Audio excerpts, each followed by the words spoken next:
Yang paling gampang, para ulama membuat hukum umum. Ditariklah garis dari kiri ke kanan. Garis ini kesimpulan terakhirnya.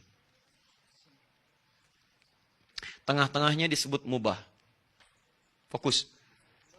Tarik ke kiri jadi makruh. Tarik ke kiri lagi jadi haram. Ini tarik ke kanan. Jadi sunnah. Ini hukum asal ya. Jangan kaitkan dengan musik dulu. Hukum asal. Tarik sunnah ke sini jadi wajib. Fokus. Perhatikan baik-baik. Hukum ini cuma 5. Mubah, tarik kiri makruh, tarik kiri lagi jadi haram. Tarik kanan sunnah, tarik kiri, kanan lagi jadi wajib. Kita letakkan musik pada porsinya. Perhatikan baik-baik. Jika musik itu tidak ada hubungan sama sekali dengan maksiat, dan tidak mengajak juga misalnya secara langsung pada ketaatan yang standar-standar saja, maka dihukumi mubah di sini. Bisa lagu-lagu kebangsaan yang sifatnya tidak ada lirik maksiat dan sebagainya. Di Saudi ada lagu kebangsaannya, Indonesia ada lagu kebangsaannya, dan dengan nilai-nilai itu disampaikan nilai-nilai kebangsaan suatu bangsa misalnya, maka itu masuk pada kategori yang ini saja, mubah. Karena itu hampir tidak ditemukan ulama di setiap tempat walaupun mengharamkan, tapi anehnya agak susah memberikan fatwa haram pada lagu kebangsaannya. Bisa cek di Saudi Arabia. Pernahkah Anda mendengar ulama Saudi berfatwa haram hukumnya lagu kebangsaan? Kalau disampaikan selesai urusan kehidupannya. Baik. Kan tidak mendengar. Ya, sama di Indonesia juga begitu. Yang mengatakan haram, nggak ada yang berani. Ayo posting, haram lagu Indonesia Raya. Kalau tidak berurusan dengan tersangka dan sebagainya. Kartu merah dia tuh. Ya? Nah, sekarang lihat sini. Kalau dari musik itu kemudian, maaf, dia tidak langsung terkait dengan maksiat. Tapi di situ ada yang membuat diri kita itu masih ingat sholat, masih Quran dan sebagainya, tapi malas beraktivitas dalam urusan-urusan keduniaan. Larut dalam itu, maka minimal dia jatuh hukum makruh di situ. Makruh. Lupa karena menyimak lagu dan sebagainya, dibuat hayalan-hayalan, itu kan? Tapi sholat masih ingat, sholat ingat, kerjakan sholatnya, baca Quran juga iya. Cuman sayang kadang-kadang misalnya dalam pekerjaan yang lebih maslahat kadang-kadang tidak dikerjakan karena larut mendengar yang seperti itu. Makruh hukumnya. Ini, kalau sudah masuk pada aspek yang dilarang. Dengan musik bukan lalai lagi, sholat nggak dikerjakan. Kamu ingat sholat ya? Iya mah, saya ingat, tapi nggak dikerjakan. Memang ingat, cuman nggak dikerjakan. Ada yang sama sekali nggak ingat sholat. Ada yang langsung bermaksiat di situ. Silakan Anda lihat konser-konser musik yang diawali para penyanyinya dengan proses yang salah, dengan bermaksiat di situ, maka akan menghasilkan para peserta pun yang larut dalam maksiat. Datangnya yang dibawa apa? Yang dibawa itu halal yang maksiat. Minuman yang tidak jelas, arah yang tidak jelas, joget-joget tidak jelas, ikhtilat tidak jelas, maka jelas itu hukumnya haram. Haram hukumnya. Ya. Judulnya memang bagus, ketika ditepuk yang diarahkan salah. Ya, maaf, saya tidak harus sebutkan itu kan, nanti jadi masalah lagi. Itu dipahami saja.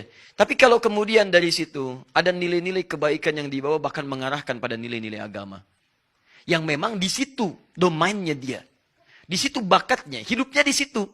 Siapa contohnya? Jangan ambil contoh sekarang. Ambil contoh di masa Nabi, namanya Hasan bin Thabit. Hasan bin Thabit. Bahkan langsung dipuji oleh Nabi SAW. Bahkan dinantikan syairnya. Begitu ada yang mencela, Hasan tampil membela Nabi SAW dengan syairnya. Bahkan di situ dibutuhkan syairnya Hasan untuk membela nilai-nilai Islam. Karena konteksnya sangat dibutuhkan. Naik hukumnya bukan sekedar mubah, ada nilai sunnah di situ.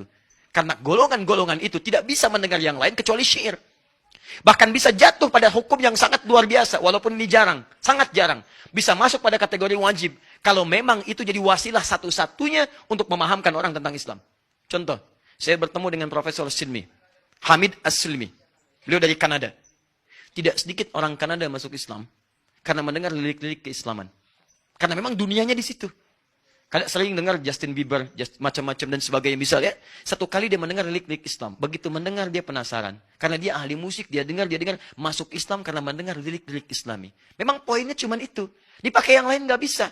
Diajak dengan kalimat nggak bisa. Didakwahi nggak bisa. Dengan toleransi juga nggak bisa. Dengan kalimat-kalimat baik nggak bisa. Ditraktir nggak bisa. Begitu dengar lirik, masuk Islam. Pertanyaan saya, apa hukum yang seperti itu? Apakah Anda katakan haram? Kalau status masuk Islamnya dengan cara yang haram, bagaimana? Oh, ini Islam haram. Islam haram bagaimana? Gak bisa. Gak bisa. Ya. Maka dari situ, jangan cepat menyimpulkan sesuatu, apalagi pada hal yang tidak Anda ketahui. Ulama saja berbeda pendapat dengan orientasinya, tapi masih memberikan ruang pada yang lainnya. Dan yang paling luar biasa adalah, ketika Anda ingin menulis sesuatu, coba lihat dulu referensinya. Sehingga bisa ada kesimpulan yang paripurna di sini. Jangan asal dikeluarkan kalimat.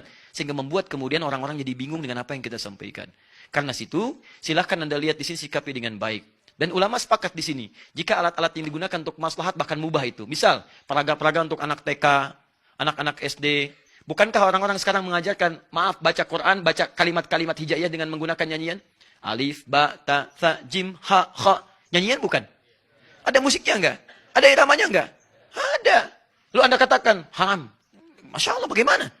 Dan dunia anak berbeda dengan dunia orang dewasa. Silahkan tanyakan pada pakar anak-anak. Akan lain. Psikologi mereka lain. Senang mendengar ada yang iramanya, senang melihat sesuatunya. Makanya ketika diberikan sesuatu dengan pendidikan yang tadi, cepat mereka. Karena itulah dulu, orang-orang mengajarkan anak-anak itu salah satunya dengan irama-irama yang diambil dari teori-teori musik, tapi dialihkan kepada konteks pelajaran. Bukan musik-musik maksiat.